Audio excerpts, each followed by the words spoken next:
So have you ever felt कि आपके postmortem के टाइम डिलीवरी हो जाने के बाद आपको ऐसा फील हुआ है कि अब मुझे ये बेबी पसंद नहीं है या फिर मुझे नहीं चाहिए?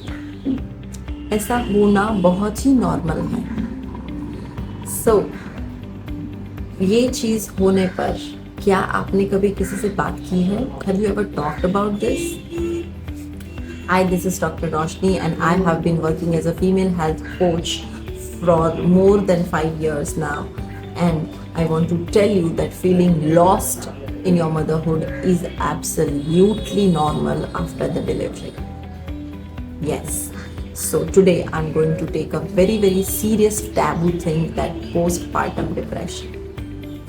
And yes, it happens. Firstly, I want to tell you that accept करना, सोसाइटी एज अ सोसाइटी हमको ये एक्सेप्ट करना है कि पोस्टपार्टम डिप्रेशन जैसी चीज़ एग्जिस्ट करती है. It does exist and a women after the pregnancy does feel this. बहुत सारी बार बहुत सारी न्यू मदर्स ने ये डेफिनेटली सुना है कि ऐसा कुछ नहीं होता है, बस कुछ टाइम में आप ठीक हो जाओ. हाँ, अगर आप कुछ टाइम के बाद ठीक हो जाते हो and you feel that you are slowly coming back to your place, slowly coming back to your body, slowly coming back to the womanhood, motherhood you are expected to be, then it is okay. But अगर ये चीज़ आप नहीं feel कर पा रहे हफ्ते दर हफ्ते के बाद, आफ्टर 8 वीक्स और 9 वीक्स और 12 वीक्स, अगर आपने ऐसा फील किया है कि this is not something as a mother you want, then a postpartum depression can be this. Okay, so today one by one I will try to include most of the symptoms कि जिसको आप conclude कर सकते हैं कि there is a chance of having postpartum depression.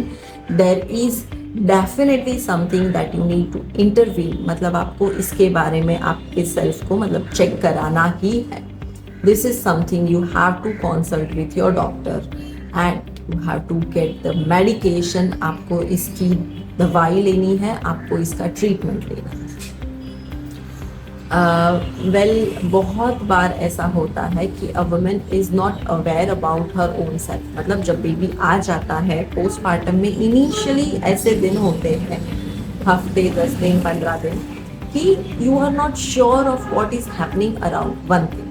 Second thing, what is happening in your body, and that is normal.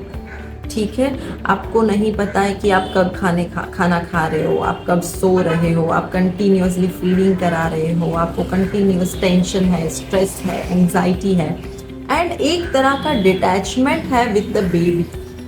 New born baby के साथ आप चाहकर एक अटैचमेंट नहीं बना सकते हो, and this is lasting for more than few weeks, right? One is that. Second is you are continuously anxious and worrying about everything around कि मुझे ये क्यों यहाँ पे है ना, ये क्या कौन बोल रहा है, कौन क्या कर रहा है अराउंड यू. ठीक है, आपको आप कंटिन्यूसली ये फियर में रहते हो कि व्हाट नेक्स्ट. ठीक है, कंटिन्यूसली आप एंशियस रहते हो कि अब क्या होगा. So that is one. Next is आप अपने आप को गैदर नहीं कर पा रहे हो, यानी कि आप अपने आप को ये समझा नहीं पा रहे हो कि आप कब खाना खा रहे हो, कब सो रहे हो, कब आप अपने लिए कुछ वक्त निकाल पा रहे हो, कब आप अपने फैमिली मेम्बर्स से या फ्रेंड्स से कुछ बात कर पा रहे हो. अगर ये नहीं हो रहा है, मीनिंग कि आप नहीं खाना खा रहे हो, ना ही ठीक से सो रहे हो. ठीक है, because there is a very fine line about this. क्योंकि definitely a new mother has no schedule of her own food meals और even her sleep and having her own time. तो आपको ये डिफ्रेंशिएट करना पड़ेगा, आपको ये चीज़ को बहुत ही क्लोजली मॉनिटर करना पड़ेगा कि क्या हो रहा है. कि आप बिल्कुल ही खाना नहीं खा रहे हो, मील्स बाय मील्स आपके सिर्फ स्किप ही हो रहे हैं, आप रात को 1-2 घंटा भी ठीक से नहीं सो पा रहे हो, कॉन्स्टेंटली वरीड हो, कॉन्स्टेंटली इन थॉट हो कि अभी क्या होगा. ठीक है, नेक्स्ट इज आप अपने किसी फैमिली मेम्बर जो आपसे क्लोज है उनसे कुछ बात नहीं कर पा रहे हो कि exactly what you are feeling, ठीक है ना। तो ये चीज़ आप बहुत ही बारीकी से नोटिस करेंगे। And even if there is someone in your family who is facing this kind of thing, please be very careful and very mindful about noticing the symptoms, ठीक है ना। देन कम्स कि आपका जो एज अ मदर आपको धीरे धीरे जो फीलिंग होना चाहिए, बिकॉज समटाइम्स जो पोस्टमार्टम डिप्रेशन है that becomes a very dangerous place for a mother and for a baby. क्योंकि सीवियर केसेस में क्या होता है, the mother tries to harm herself और द बेबी। तो ये स्टेज आने से पहले आपका ट्रीटमेंट शुरू हो जाना चाहिए। यू कैन नॉट वेट कि अभी ये तो सीवियरिटी नहीं है, ठीक है ना, ये तो ऐसे होता रहता है। क्योंकि हमारा सोसाइटी अभी भी बहुत बार ये चीज़ें समझ नहीं पा रहा है, ठीक है ना। और ऐसे ही बातें होते रहती है कि ठीक हो जाएगा, ठीक हो जाएगा, but no, there is a medical intervention needed, there is a medication involve, there is a treatment needed, ठीक है।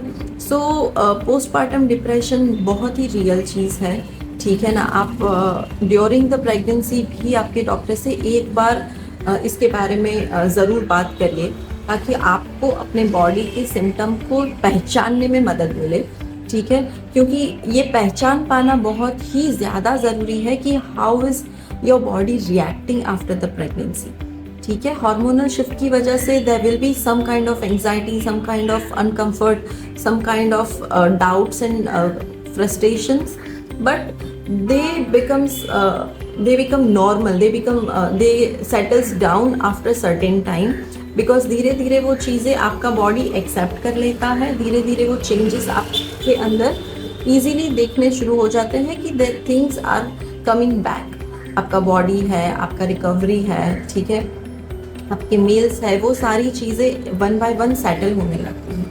बट अगर ये कुछ ज़्यादा ही सीवियर है, then I must tell you that you need to intervene with the medical person, ठीक है। आपका ये देख पाना ज़रूरी है कि this is not normal hormonal difference. ये बहुत ज़रूरी रहेगा आपके लिए जानना और पहचान पाना, ठीक है। Yes, you can comment down about your experience if you have faced postpartum depression or even postpartum baby blues, because to every woman accepting that there is a big shift and transformation happening is very much needed to understand, okay. I'll be there telling you about all these taboos and uncomfortable things in coming videos. Till then, let me know how it is happening with you. Is there anything more I can do with the community? Thank you so much. I'll see you.